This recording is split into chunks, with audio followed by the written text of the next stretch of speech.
A very well-known painter named Milton Avery lived in New York City, and he married another painter, and supposedly he worked in one corner of the living room for many, many years. He painted very lightly and didn't buy very much paint. I am very impressed by that because Milton Avery is most unusual. Anybody who works in art tends to make a big mess. And one of the problems is, how do we keep the big mess organized enough so that we don't drive our family crazy and drive ourselves crazy? And as we go into different mediums that we would try, how are we going to keep all these things straight? I'm going to use my studio as an example of one way that I organize paint and that I organize my things, and I will just walk through some of these things and show you where I put things. I work mostly in oil or watercolor. For oil, I have a large number of paints that I keep in a paint box, and of course I try not to let things build up very much. And I don't take all these with me when I go outside to paint. And I have both large and small brushes and oil, medium, and so on that I use, and I clean brushes in another area. For watercolor, I have my watercolor brushes and my watercolor paints over in this section.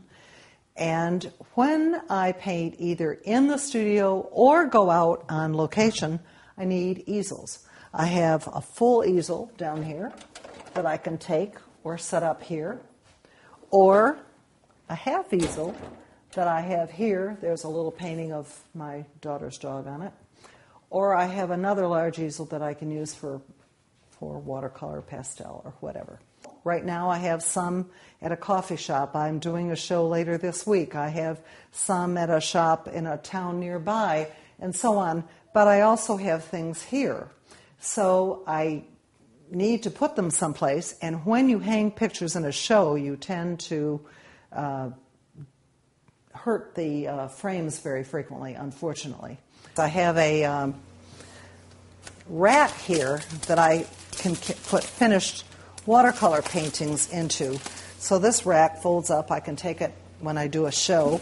Inside the box that you saw earlier are, there are screwdrivers and razor blades and that kind of thing, and tapes and wires.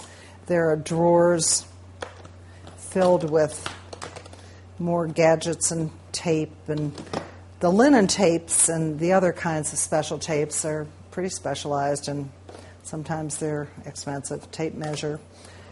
We never clean acrylic. My husband helps me frame. We never clean acrylic with